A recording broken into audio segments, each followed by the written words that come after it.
You got it, right?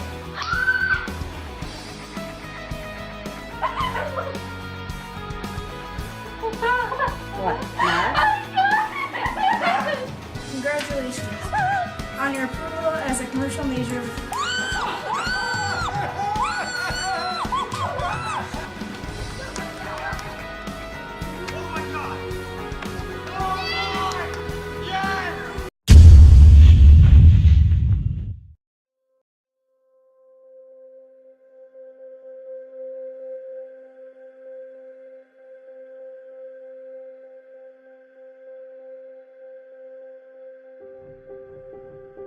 I think it kind of affects how other people view a person, because even if you're not really good at a subject, you can still be good at other things. And so if you have like a bad grade in one class, that can affect your GPA, and it can affect your GPA overall. And because of that one class, you might not get into a good college, and so your other talents won't be known. I actually hate it.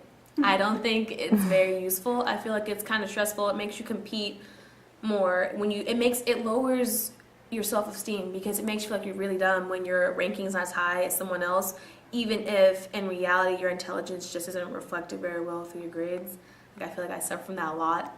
A lot of my friends have really high rankings, and mine's not bad, but like, it's not where I wish it would be, and it makes me feel like I'm not smart enough, to be in the classes I'm in and stuff. I mean, it treats every student like they're a piece of meat, and so it's like then colleges don't really have the chance to really like look in depth at like some of the lower ranking students at their accomplishments. So I feel like it's kind of useless in my opinion.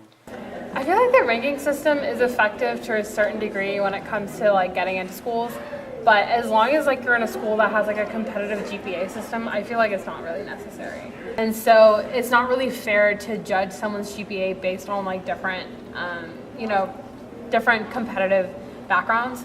And so all in all, I feel like it's better for schools to look at like your ACT or SAT scores, because while like testing anxiety may come into factor, there's also like you can look at someone's overall intelligence and kind of like how much they actually know about a certain subject or how they can test.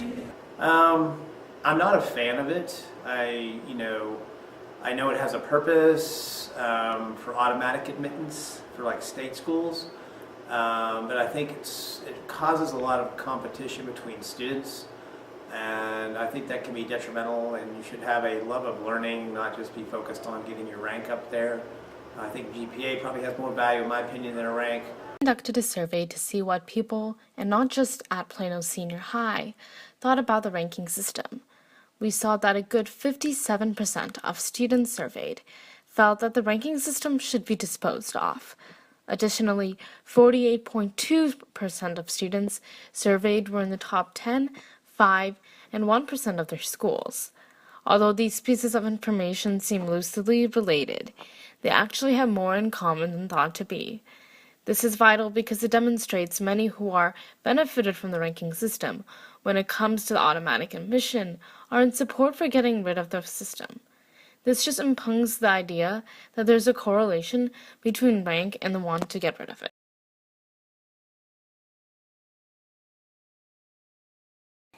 The Atlantic states that it's more competitive than ever to go to college, and so these kids find different tactics for coping, and sometimes in ways that aren't healthy.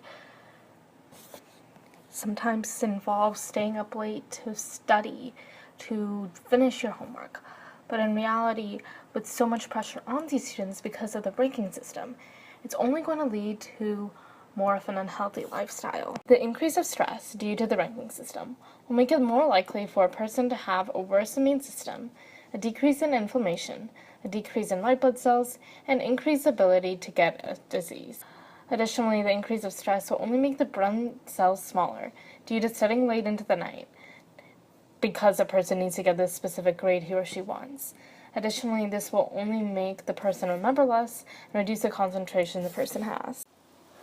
Sure, GPA itself will make you stressed out in order for you to get good grades, but rank inherently causes more as you're competing against others. You aren't just stressed about your grades, but also worried about being the best in the class. By just having stress for your grades, there will be a good amount of stress that will motivate you, but not too much that would end up being detrimental.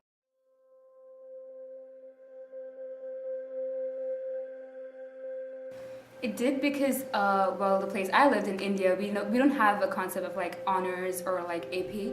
We just have like an honors school or like a reg school and AP school. We don't have an AP school yet because it's like we have college separate from school.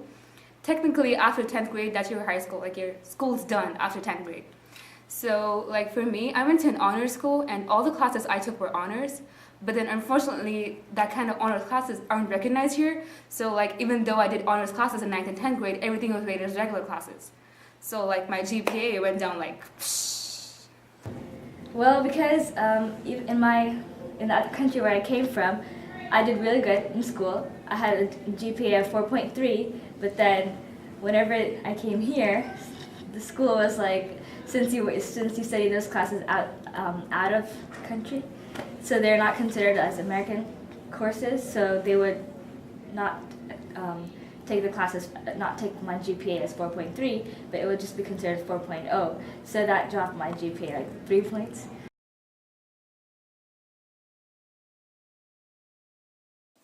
A nice effect of getting rid of the ranking system is that there will be less focus on the extrinsic motivation, which is different from intrinsic motivation. People would be less focused on doing better than others, which is a primary motivation for kids to do well at school. This means that kids will start to do well in school because they want to, not just necessarily to beat another student. Additionally, Education Weekly states that determining class rank does not help students achieve more or reach higher levels of proficiency, with the possible exception of the valedictorian or salutatorian. Class rank also helps nothing to enhance a student's sense of self-worth, their confidence as learners, or their motivation for learning. On the contrary, evidence indicates ranking students may diminish student motivation. If we say our purpose is to develop talent, then computing class rank is unmistakably the counter to that purpose. What essentially we can see is that people will be more motivated to do well in school because they'll have more confidence. And they'll be able to develop a passion in what they're doing instead of just thinking that they won't be able to do it. I think so, because schools will still look at your GPA and how well prepared you are for college. And so, maybe you'll take other classes because it won't matter to your rank anymore. You take classes you're interested in because it won't affect your rank, and you can just take things and become a better student. Essentially, there is honestly no point of the ranking system if colleges pay less attention to a student's rank. The National Association for Admission Counseling states that 40% of all high schools have stopped ranking their students. Moreover, it seems that colleges have had similar ideas to that of high schools. The NAAC further elaborates that 42% of colleges in 1993 found rank super important, while it has declined to 19% in 2011. This means that the ranking system in many schools are generally not useful, and many colleges don't really care. Most schools in the United States don't require rank, but some schools in Texas do. The reason why has to do with House Bill 588, passed in 1997, which required the top 10% to get into state-funded schools. However, there is hope. The Texas Tribune of April 2017 states that senators have debated repealing the House Bill 588 due to the fact that it has little usefulness. While the debate continues, there is hope the legislation may be repealed, especially since colleges in Texas aren't fond of accepting students just based on rank. Leaders of UT Austin, for example, does not like the ranking system in which it has to use for automatic admittance because it doesn't take into account several factors and just mainly focuses on.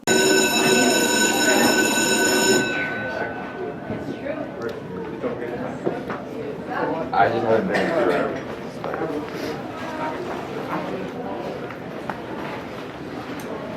So I would say A&M or UT Austin. TCU, they have a great choir director there.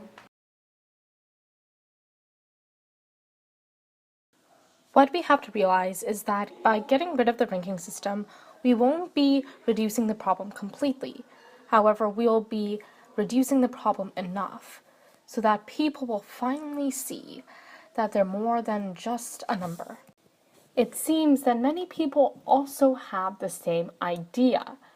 When we conducted a survey, we saw that 76% of all students surveyed believed that the rank wasn't really reflective of the person's achievements. It shows that the rank is just a number and doesn't truly describe who the person really is. By getting rid of the ranking system, people will finally learn to compare themselves to themselves instead of others. People will finally realize that the most important thing is what they do and not what other people do.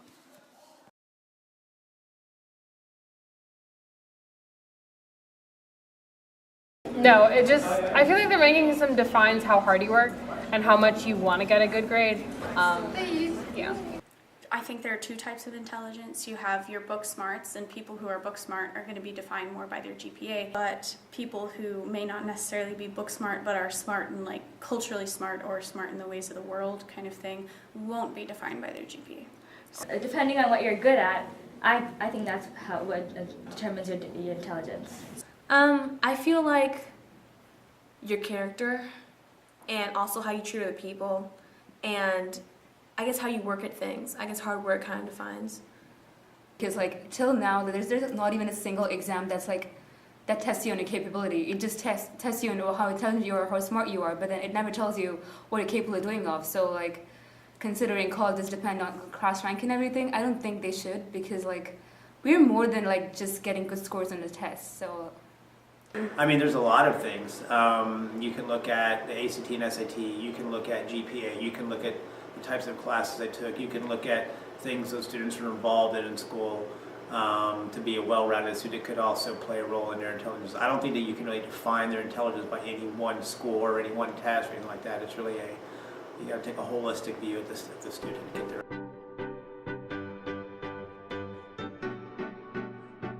What they're going to do hopefully soon is that anybody that's below 10%, you won't even see it on your transcripts anymore. And that they would only track the 10% for colleges, and maybe it just becomes something that goes off to colleges and you never have to see it, and your peers never have to see it.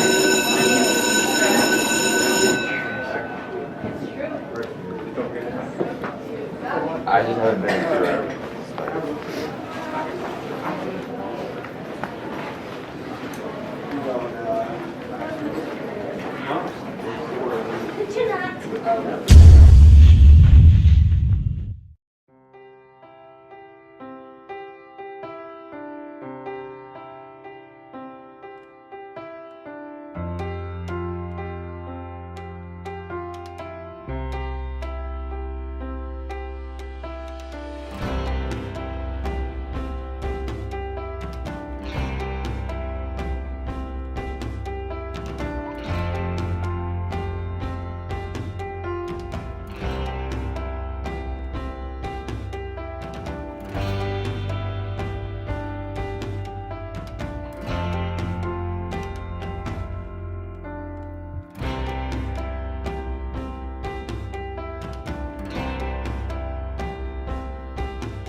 These are some of the possible ranks a person can get.